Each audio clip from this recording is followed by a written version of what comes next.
નમસ્કાર વિદ્યાર્થી મિત્રો, વેલકમ બેક માય ચેનલ. આપ સૌનું ફરી મારી ચેનલમાં હાર્દિક સ્વાગત છે. આજે આપણે ટોપિકની શરૂઆત કરીએ એ પહેલાં એક બાબત એ મારે જણાવવી છે કે આપણી ચેનલની અંદર 500 સબસ્ક્રાઈબર એ પૂર્ણ થયેલા છે. આ બદલ હું તમારા બધાનો દિલથી ખૂબ જ આભાર માનું છું. હૃદયપૂર્વક આભારી છું કે તમે આવો પ્રેમ એ દર્શાવ્યો અને તમારો પ્રેમ પણ કોરોના જેવો છે કે દિવસે ને દિવસે વધતો જ જાય છે. તો આવો જ પ્રેમ એ વરસાવતા રહેજો. તમારા લીધે મને ઘણી બધી ઇન્સ્પિરેશન એ મળતી હોય છે કે હું નવા વિડીયો એ બનાવું, નિર્બેઝ માટે બાળકોને તૈયાર કરું અને આવો પ્રેમ એ તમારો અવિરતપણે એ ચાલુ રાખજો કે જેથી કરીને આપણી ચેનલ છે એ ખૂબ આગળ વધે અને જે જરૂરિયાતના બાળકો છે એને આ તમામ વિડીયો એ પ્રાપ્ય થાય. મારી એક અપીલ પણ છે કે તમે એવા બાળકોને આ વિડીયો એ શેર કરજો જેને ખરેખર નીટના લેક્ચરોની જરૂરિયાત છે, જેને ખરેખર નીટ એ ક્લિયર કરવી છે. એવા બાળકોને આ લેક્ચર મળવા એ ખૂબ જ જરૂરી છે. તમને બેનિફિટ મળે એમ બીજાને પણ આ વિડીયોનો બેનિફિટ એ મળે. આપણે અહીંયા સહકારની ભાવનાથી આગળ વધવાનું છે કે દરેક બાળકને નીટ બેઝના વિડીયો એ પ્રાપ્ય થાય. હું આગળ વધું એમ એ પણ આગળ વધે એ ભાવનાથી જ આપણે આ વિડીયો એ બનાવીએ છીએ. આશા રાખીએ કે હજી આગળ એ આપણે વધીએ અને હજી આ ચેનલ ઉપર કંઈક નવું એ આપણે લાવીએ. અને હા, એ લાવતા રહીશું. ટૂંક સમયની અંદર જ નવો ધડાકો એ આપણે કરશું જ, પણ એ ત્યારે બાબત હું જણાવીશ. અત્યારે તમારા માટે એ સસ્પેન્સ રહેશે કે બાબત કઈ છે. તો શરૂઆત કરીએ આજના ટોપિકની. હું ફરી કહી દઉં કે જો તમે કોઈ નવા હોય મારી ચેનલમાં તો આજે જ આ ચેનલને સબસ્ક્રાઈબ એ કરી લેજો, જેથી કરીને વિડીયો માટેની જે નોટિફિકેશન છે એ તમને મળતી રહે અને તમે અપડેટ એ થતા રહો. આજે આપણે વાત કરશું ધોરણ 11ની અંદર જે આપણે ચેપ્ટરની શરૂઆત કરેલી છે, the unit of life cell, જીવનનો એકમ કોષ, જેની અંદર આજે આપણે જે મુખ્ય ટોપિકની વાત એ કરવા જઈ રહ્યા છે એ ટોપિક છે કોષ રસ, સાયટોપ્લાઝમ. જે ચોપડીની અંદર ક્યાં આપેલ નથી પણ આપણા માટે ટોપિક એ અગત્યનો છે નીટ બેઝ માટે, અને આગળ પણ આપણે કોઈ મુશ્કેલી ન સર્જાય એ માટે આ ટોપિક એ હું લઉં છું. તો ખાસ ધ્યાન રાખજો. વચ્ચે વચ્ચે જે પોઈન્ટ તમને લાગે નોટ કરતા જજો કે જેથી કરીને ઇન ફ્યુચર એ તમે એને વાંચી શકો અને યાદ રાખી શકો. તો શરૂઆત કરીએ આજના મુખ્ય ટોપિકની, અને એ છે કોષ રસ. આપણે વાત કરી ગયા સેલ વોલની, કોષ દિવાલની. આપણે વાત કરી ગયા પ્લાઝમા મેમ્બ્રેનની, કોષ રસ પટલની. આજે આપણે વાત કરશું કોષ રસની. જોઈએ પોઈન્ટ છે આપણો કોષ રસ, સાયટોપ્લાઝમ, જેને આપણે કોષ રસ તરીકે ઓળખી શકશું. કોષ રસ એ અવ્યવસ્થિત અનિયમિત અને અર્ધપારદર્શક પ્રવાહી છે. હું અહીંયા દર્શાવું છું કે કોષરસ સૌથી પહેલો પોઈન્ટ તો કે તે અવ્યવસ્થિત, અનિયમિત અને અર્ધ પારદર્શક પ્રવાહી છે. કોષરસ એ કેવું છે તો કે કોષરસ એ અવ્યવસ્થિત છે, સંપૂર્ણ કોષની અંદર ફેલાયેલ છે, એટલે કે અવ્યવસ્થિત છે. એ અનિયમિત છે, નિયમિત હોતું નથી કે એક જ જગ્યાએ જોવા મળે, નહીં, સંપૂર્ણ કોષમાં ફેલાયેલ છે, એટલે કે અનિયમિત અને અર્ધપારદર્શક પ્રવાહી છે. તો આ પહેલો પોઈન્ટ એ આપણા માટે અગત્યનો છે કે અવ્યવસ્થિત, અનિયમિત અને અર્ધપારદર્શક પ્રવાહી એટલે બીજું કંઈ નથી, એટલે એ છે કોષરસ. અવ્યવસ્થિત, અનિયમિત અને અર્ધપારદર્શક પ્રવાહી, જેને આપણે કોષરસ તરીકે ઓળખી શકશું. એને લઈને આપણે બે બાબત અહીંયા દર્શાવી શકશું કે ખાસ કરીને એ કોષરસ એક સાચા દ્રાવણ તરીકે પણ જોવા મળે. કોષરસ જેમાં સાચું દ્રાવણ પણ આવેલું છે, અને કોષરસ કે જેમાં કલિલ દ્રવ્યનો સમાવેશ પણ થાય છે, કોલાઇડલ સબસ્ટેન્સની ક્રિયા એ પણ જોવા મળે છે. તો કે અહીંયા આપણે દર્શાવશું કે જેમાં સાચું દ્રાવણ, જેમાં સાચું દ્રાવણ, એક સાચા દ્રાવણ તરીકે આપણે કોને લે, ફોર એક્ઝામ્પલ અહીંયા આપણે આપીએ કે આ પોઈન્ટને હજી ક્લિયર કરવું હોય તો આપણે કઈ રીતના કરી શકીએ કે ફોર એક્ઝામ્પલ સાચા દ્રાવણ તરીકે આપણે કોને લે તો કે મોટાભાગે સુગર. સુગર મીન્સ શર્કરા. શર્કરા હોય, અહીંયા આપણે દર્શાવીએ કે શર્કરાઓ છે. ઉપરાંત તો કે ઉપરાંત એમિનો એસિડ છે, એમિનો એસિડ. ઉપરાંત મોનો સેકેરાઇડની જે ક્રિયા છે, ન્યુક્લિયોટાઇડ્સ છે, આ તમામનો સમાવેશ એ આપણે સાચા દ્રાવણ તરીકે લઈ શકીએ કે હા, એક સાચા દ્રાવણ તરીકે એને આપણે લઈ શકશું. ટૂંકમાં કહેવા જઈએ તો જે પાણી દ્રાવ્ય છે એવા પદાર્થો ચેપ્ટર 9માં આવશે જ. જે પાણી દ્રાવ્ય પદાર્થો છે એ મોટાભાગે સાચા દ્રાવણ તરીકે વર્તે. અને બીજો પોઈન્ટ અહીંયા આપણે દર્શાવીએ કે કલિલ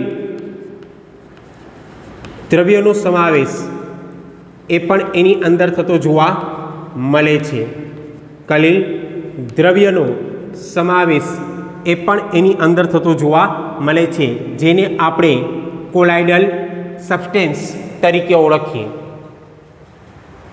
અને મોટા ભાગે જે મોટા અણુ છે, મહાઅણુ, એને આપણે કલિલ દ્રાવણો તરીકે લઈએ, કોલાઇડલ સબસ્ટેન્સ તરીકે આપણે લઈ શકીએ, જે મહાઅણુ છે, મોટા અણુ છે. અને એની અંદર ખાસ કરીને આપણે સમાવેશ કરી શકીએ કોનો તો કે અહીંયા ફોર એક્ઝામ્પલ એ આપણે લઈ શકીએ કે ખાસ કરીને જે પ્રોટીન છે, પ્રોટીન ઉપરાંત તો કે પ્રોટીન ઉપરાંત ફેટી એસિડ છે, ઉપરાંત જે પોલી સેકેરાઇડ છે, આ તમામનો સમાવેશ એ આપણે એક કલિલ દ્રવ્ય તરીકે કરી શકીએ. કોલાઇડલ સબસ્ટેન્સ તરીકે એનો સમાવેશ એ થઈ શકશે. તો ખાસ કરીને આ જે કોષરસ છે એક પ્રવાહી જ છે, પણ એ પ્રવાહીની અંદર એક સાચું દ્રાવણ પણ છે અને એક કલિલ દ્રાવણ પણ છે. બે દ્રાવણનો સમાવેશ અહીંયા આપણે કરી શકીએ છીએ. હવે વાત કરીએ છીએ કોષરસની. તો આ શબ્દ જે આપવામાં આવેલો છે કોષ રસ એ સ્ટ્રાસબર્ગર દ્વારા પ્રયોજવામાં આવેલો શબ્દ છે. અહીંયા આપણે પોઈન્ટ એ દર્શાવીએ કે કોષ રસ શબ્દ એ પ્રયોજનાર વૈજ્ઞાનિક એ કોણ હતો? તો કે એ પ્રયોજનાર જે વૈજ્ઞાનિક છે સ્ટ્રાસબર્ગર. સ્ટ્રાસબર્ગર જે વૈજ્ઞાનિક છે એને સૌ પ્રથમ કોષરસ શબ્દ એ પ્રયોજેલો હતો. સ્ટ્રાસબર્ગર દ્વારા આ શબ્દ એ પ્રયોજવામાં આવેલો હતો. બર્ગર શબ્દ આપણે લઈએ એટલે મોઢામાં પાણી આવી જાય, ખ્યાલ આવે ને? પણ એ બર્ગર નથી, એ ધ્યાન રાખજો. સ્ટ્રાસબર્ગર. કેટલાક વિદ્યાર્થીનો પ્રશ્ન અહીંયા ઊભો થશે કે સાહેબ તમે પહેલા લેક્ચરમાં એવું કીધું હતું કે પરકિન્સ. તો પરકિન્સ પણ સાચો છે. પરકિન્સ દ્વારા જે શબ્દ પ્રયોજવામાં આવેલો હતો એ જીવરસ હતો, કે જીવન જીવવા માટે જે રસની જરૂરિયાત હોય એને આપણે જીવરસ કહીએ.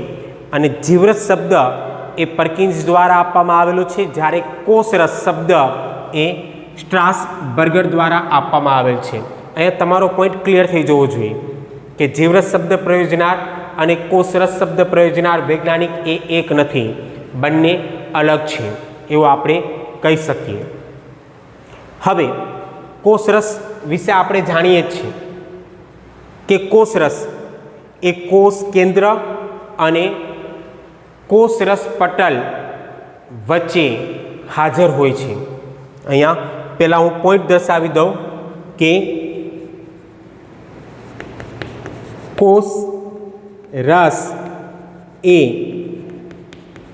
કોષ કેન્દ્ર અને કોષ રસ પટલ વચ્ચે હાજર હોય છે. કોષ કેન્દ્ર અને કોષ રસ પટલ આ બંને વચ્ચે હાજર એ કોણ હશે? તો કે કોષરસ. અહીંયા એક આકૃતિ આપણે દર્શાવીએ, એક ફિગર એ આપણે ડ્રો કરીએ અને ફિગરની અંદર આપણે દર્શાવીએ કે અહીંયા એક કોષની રચના છે. આ એક સંપૂર્ણ ભાગ એ કોષનો છે અને વચ્ચે જોવા મળતો જે આ ભાગ છે એ કોષ કેન્દ્રનો છે, જેની ફરતે કોષ કેન્દ્ર પટલ એ આવેલ હોય. એટલે અહીંયા આપણે એ દર્શાવી શકશું કે આ ભાગ એ કોષ કેન્દ્રનો છે, જ્યારે આ તરફ જોવા મળતો ભાગ એ કોષ રસ પટલનો છે. એક બાજુ કોષ રસ પટલ અને બીજી બાજુ કોષ કેન્દ્ર, અને બંનેની વચ્ચે હાજર જે પ્રવાહી સ્વરૂપે જોવા મળતો ભાગ છે જેને આપણે કોષ રસ તરીકે ઓળખી શકશું કે આ ભાગ જેને આપણે કોષ રસ તરીકે ઓળખશું. તો આ પોઈન્ટ એ આપણો ક્લિયર થાય કે કોષ રસ એ કોષ કેન્દ્ર અને કોષ રસ પટલ વચ્ચે હાજર હોય છે. અને કોષ રસ જેને બે ભાગમાં આપણે વિભાજિત કરી શકશું. અહીંયા આપણે દર્શાવીએ કે કોષ રસને બે ભાગમાં વિભાજિત કરવામાં આવે છે. બે ભાગમાં વિભાજિત કરવામાં આવે છે. વિદ્યાર્થી મિત્રો આ ધ્યાન રાખજો ખાસ કે કોષરસ જેને આપણે બે ભાગમાં વિભાજિત કરી શકશું એનો સૌથી પહેલો ભાગ એ કયો? તો કે જેને આપણે કોષરસ આધારક કહીએ. જે પ્રવાહી ભાગ છે કોષ રસ આધારક કે જે ભાગ એ પ્રવાહી ભાગ છે, જ્યારે એનો જે બીજો ભાગ છે એને આપણે કોષ રસીય રચનાઓ તરીકે લઈ શકીએ. કોષ રસીય રચનાઓ તરીકે એને ઓળખવામાં આવશે. અને એ જે કોષ રસીય રચનાઓ છે એને પણ આપણે બે ભાગમાં વિભાજિત કરી શકશું કે આ કોષ રસીય જે રચનાઓ છે એ બે ભાગમાં વિભાજિત થયેલ હશે. અને બે ભાગ કયા? તો કે એક ભાગ એ હશે કોષીય અંગિકાઓનો, એક ભાગ હશે કોષીય અંગિકાઓનો, અને બીજો ભાગ હશે નિર્જીવ ઇન્ક્લુઝનનો. નિર્જીવ ઇન્ક્લુઝન એટલો પોઈન્ટ તો આપણો ક્લિયર થાય કે કોષ રસીય જે રચનાઓ છે એમાં અંગિકાનો સમાવેશ થાય, જે અંગિકાઓ આવેલી હોય, અને એની અંદર જે મિશ્રિત ક્રિયા છે એક નિર્જીવ પદાર્થોની, એ નિર્જીવ પદાર્થોની જે મિશ્રિત ક્રિયા છે એને આપણે નિર્જીવ ઇન્ક્લુઝન તરીકે ઓળખી શકશું. આજે આપણે જે વાત એ કરવાના છે એ એક જ ભાગની, આ તમામની ચર્ચા તો આપણે આગળ ચેપ્ટરની અંદર કરશું જ, પણ જે આપેલ નથી એની ચર્ચા એ આપણે કરવાની છે, અને એ છે કોષ રસ આધારકની. કોષ રસ આધારકની. અને શરૂઆત કરીએ અહીંયા કે ભાગ જેને આપણે કોષ રસ આધારક તરીકે ઓળખી શકશું. એક પ્રવાહી ભાગ જે ઘણા બધા કાર્ય સાથે સંકળાયેલ છે. એક પ્રવાહી ભાગ કે જે ઘણા બધા કાર્ય સાથે સંકળાયેલ છે. એનું સૌથી પહેલું કાર્ય કે તે અંગિકા અને ઇન્ક્લુઝનને આધાર આપતી જગ્યા છે. હું અહીંયા દર્શાવું છું. સૌથી પહેલું કાર્ય તે અંગિકા અને ઇન્ક્લુઝનને આધાર આપતી જગ્યા છે. આ આધારકનો ભાગ એક એવો ભાગ છે જે બે ભાગને જગ્યા એ પૂરી પાડે છે આધાર માટે. અને એ કયા એવા બે ભાગ છે જેને જગ્યા એ પૂરી પાડશે? તો કે અહીંયા આપણે દર્શાવી શકશું કે જે એની અંદર આવેલી અંગિકા છે અને ઇન્ક્લુઝનનો ભાગ છે એને આધાર આપતી જગ્યા એટલે કોષરસ આધારક. ઇન શોર્ટ એ આપણે કહી શકીએ કે કોષરસ આધારકની અંદર આ ક્રિયા જોવા મળશે કોષીય રચનાઓની. તો પણ ખોટું નથી કે કોષીય રચનાઓની ક્રિયા એકેમાં જોવા મળશે, તો કે કોષરસ આધારકમાં, એટલે આધાર આપતી જગ્યા છે. બીજો પોઈન્ટ તે ચયાપચયિક પ્રક્રિયા માટેનું સ્થાન છે. બીજો પોઈન્ટ અહીંયા આપણે દર્શાવશું કે તે ચયાપચયિક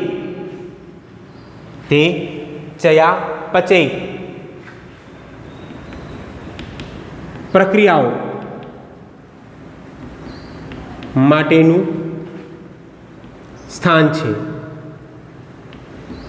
તે ચયાપચયિક પ્રક્રિયાઓ માટેનું સ્થાન છે, એટલે કે મોટા ભાગની જે મેટાબોલિઝમ ક્રિયાઓ છે, ચયાપચયિક ક્રિયાઓ, આપણે એને દેહધાર્મિક ક્રિયા અથવા જૈવ રાસાયણિક ક્રિયા પણ કહીએ, એના માટેનું સ્થાન એ કોષરસ આધારક છે. ઇન શોર્ટ આપણે અહીંયા એક ઉદાહરણ આપી શકીએ કે ખાસ કરીને ફોર એક્ઝામ્પલ અહીંયા આપવું હોય તો આપણે આપી શકીએ ગ્લાયકોલિસિસ. ધોરણ 12ના જે વિદ્યાર્થીઓ છે એને ખ્યાલ આવી જશે કે ગ્લાયકોલિસિસ ક્રિયા એ શું છે. ધોરણ 11ના વિદ્યાર્થીઓને ખ્યાલ નહીં આવે, પણ હા બેઝ 10માનો જ છે. તમે ધોરણ 10ની અંદર ભણી ગયા કે ખાસ કરીને જારક શ્વસન અને અજારક શ્વસન, જેમાં ગ્લાયકોલિસિસ ક્રિયા હતી, ગ્લાયકોલિસિસ પ્રક્રિયા હતી. અને આ જે સંપૂર્ણ ગ્લાયકોલિસિસ ક્રિયા છે એ કોષના આધારકમાં થાય એવું કીધું હતું આપણે કે કોષના આધારકમાં થતી પ્રક્રિયા છે. તો ગ્લાયકોલિસિસ ક્રિયા એ રેસ્પિરેશનની ક્રિયા છે, શ્વસનની ક્રિયા, અને શ્વસન એ ચયાપચય પ્રક્રિયા છે. મારે તો અહીંયા સુધી જ પહોંચવું છે કે ગ્લાયકોલિસિસ ક્રિયા એ રેસ્પિરેશનની ક્રિયા છે, શ્વસનની ક્રિયા છે, અને શ્વસન એક દેહધાર્મિક પ્રક્રિયા છે, ચયાપચય પ્રક્રિયા છે. તો હા, હવે કહી શકીએ કે ચયાપચય પ્રક્રિયાઓ માટેનું સ્થાન એ કોષરસ આધારક છે. આ બીજો પોઈન્ટ એ તમારો ક્લિયર થયો. ત્રીજો પોઈન્ટ, તે ખોટા પગના નિર્માણ માટે જવાબદાર છે. અહીંયા ત્રીજો પોઈન્ટ એ આપણે દર્શાવીએ કે તે ખોટા પગના નિર્માણ માટે જવાબદાર છે. તમને એક્ઝામ્પલ તો યાદ આવી ગયું હશે, અને અહીંયા એક્ઝામ્પલ હું દર્શાવી દઉં કે ખાસ કરીને અમીબા, અનિશ્ચિત આકારનું પ્રાણી અમીબા. અનિશ્ચિત આકાર એટલે છે એ પણ આને લઈને જ, કોષરસ આધારકને લઈને, કે એનો આકાર એ નિશ્ચિત નથી હોતો. તેમાં પણ સૌથી અગત્યનો ભાગ એ ભજવે છે કોષરસ આધારક, કે જેને લઈને આ ક્રિયા એ જોવા મળે છે. ખાસ કરીને ખોટા પગના નિર્માણ માટે પણ એ જવાબદાર છે. અહીંયા હજી જો ડીપમાં જવું હોય તો હું તમને સમજાવી દઉં. અહીંયા ધ્યાન આપી દેજો કે જ્યારે અમીબાની અંદર તમે કોષરસની ક્રિયા એ જોવા જાઓ તો અમીબાની અંદર જે ખાસ કરીને કોષ કેન્દ્રની જે ક્રિયા છે, એટલે કે જે મધ્યનો ભાગ છે, એ મધ્યના ભાગે ખાસ કરીને અહીંયા મધ્યના ભાગે જે કોષરસ આવેલો હોય, અમીબાની અંદર જે મધ્યના ભાગે કોષરસ આવેલ હશે એ એન્ડોપ્લાઝમ હશે. હું અહીંયા દર્શાવું કે આને આપણે એન્ડોપ્લાઝમ તરીકે ઓળખી શકીએ.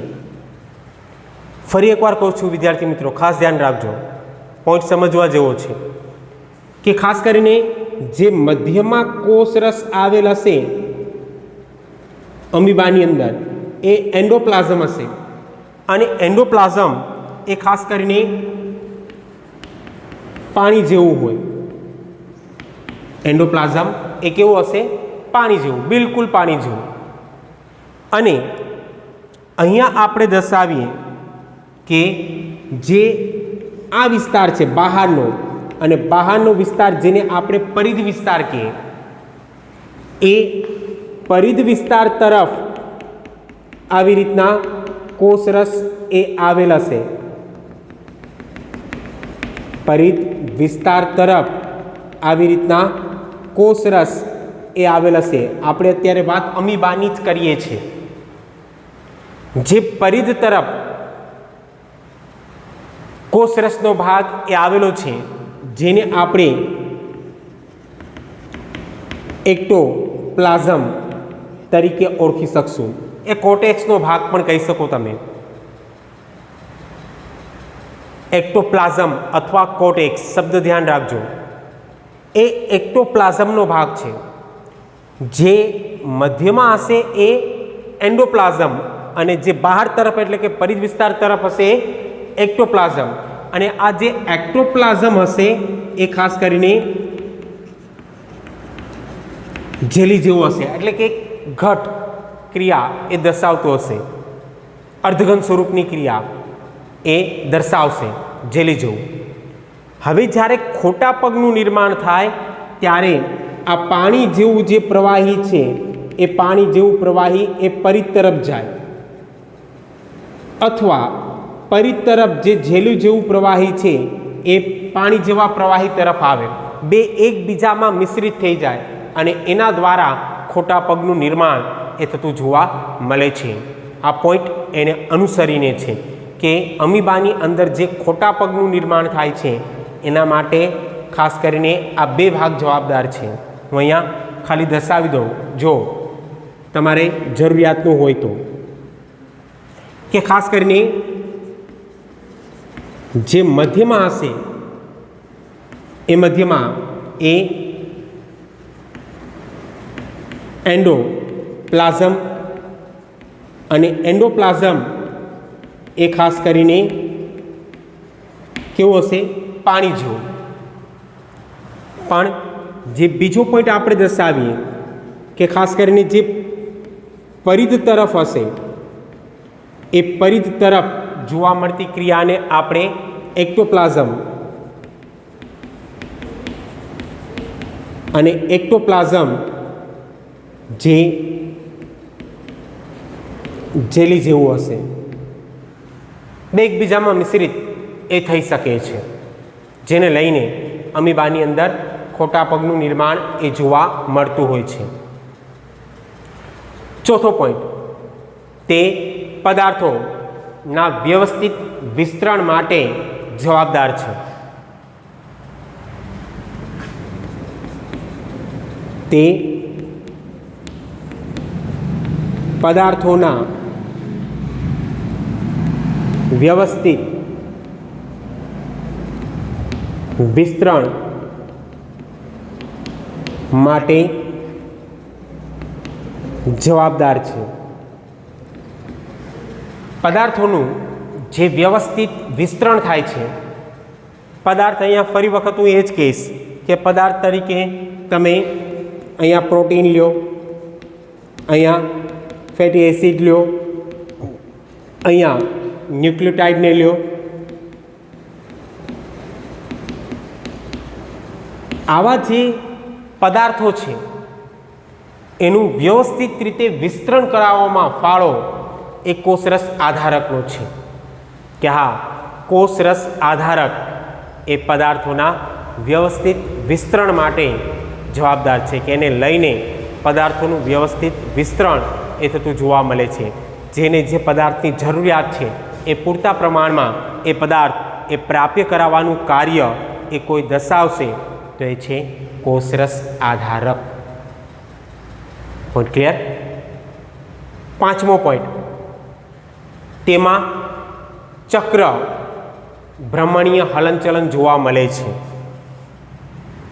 પાંચમો પોઈન્ટ તો કે તેમાં ચક્ર ભ્રમણીય હલન ચલન એ જોવા મળે છે. તેમાં ચક્ર ભ્રમણીય હલનચલન એ જોવા મળે છે. અને ચક્ર ભ્રમણીય હલનચલનના બે ભાગ છે. એક ભાગ જે અહીંયા આપણે દર્શાવીએ, પહેલો ભાગ પરિભ્રમણીય હલનચલનનો, પહેલો ભાગ છે પરિભ્રમણીય હલનચલન. અને બીજો ભાગ એ આપણે દર્શાવીએ તો એ છે ચક્રીય ભ્રમણનો. એક છે પરિભ્રમણીય અને બીજું છે ચક્રીય ભ્રમણ. આ બે ભાગ એ ચક્ર ભ્રમણીયના થયા. પોઈન્ટને હજી સમજવું હોય તો આપણે પોઈન્ટને ક્લિયર કરીએ. અહીંયા ધ્યાન આપો.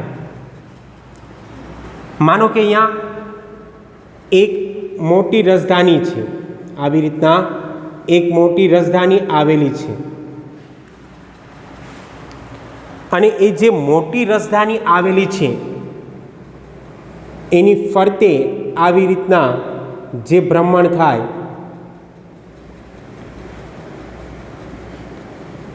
આવી રીતના એની ફરતે જો ભ્રમણ થાય તો એ છે પરિભ્રમણીય. કોઈ એક જ દિશામાં, જમણી બાજુ તો જમણી બાજુ, ડાબી બાજુ તો ડાબી જ બાજુ. ખ્યાલ આવે ને?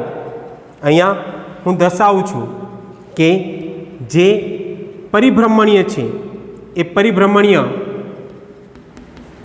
કોઈ એક જ દિશામાં અને મોટા ભાગે જે મોટી રાજધાની છે એ મોટી રાજધાનીની ફરતે જ થાય. જો આવી રીતના દર્શાવીએ, બરાબર, તો ખાસ કરીને જમણી બાજુ થઈ, અને એ જ ક્રિયાને ઉલટાવી દઈએ તો આ ડાબી બાજુ થઈ. કાં જમણી બાજુ કાં ડાબી બાજુ, કોઈ એક જ દિશામાં થાય તો એ પરિભ્રમણીય. જ્યારે ચક્રીય ભ્રમણની ક્રિયા છે એ અહીંયા દર્શાવીએ કે માનો કે અહીંયા નાની નાની આવી રાજધાની આવેલી હોય, નાની નાની રાજધાની એ આવેલી હોય, અને નાની નાની રાજધાનીઓની ફરતે આવી રીતના ભ્રમણની ક્રિયા એ જોવા મળતી હોય.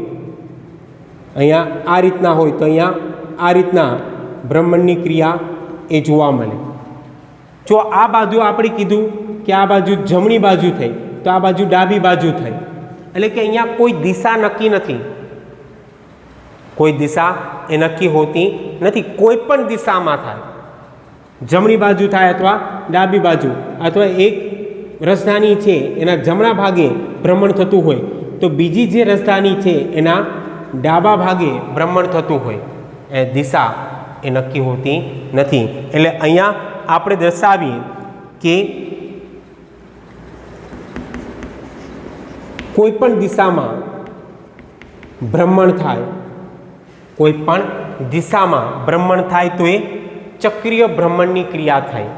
અને અહીંયા આપણે દર્શાવશું કે મોટાભાગે એ જે નાની રાજધાની છે ત્યાં જોવા મળતી ક્રિયા એ ચક્રીય ભ્રમણની રહેશે.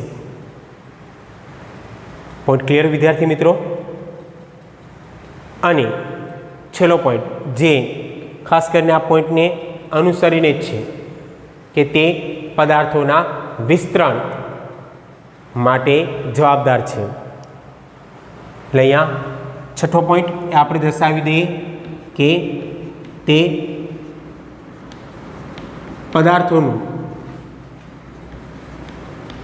વિસ્તરણ એ કરાવે છે, પદાર્થોનું વિસ્તરણ એ કરાવે છે, પદાર્થોના વિસ્તરણ માટે એ જવાબદાર છે. તો કુલ 6 પોઈન્ટ એ આપણે અહીંયા દર્શાવ્યા. હું રિપીટ કરી દઉં એકવાર. જે મેઇન પોઈન્ટ છે, સૌથી પહેલો પોઈન્ટ કે અંગિકા અને ઇન્ફ્લુઝનને આધાર આપવાનું કાર્ય એ દર્શાવશે.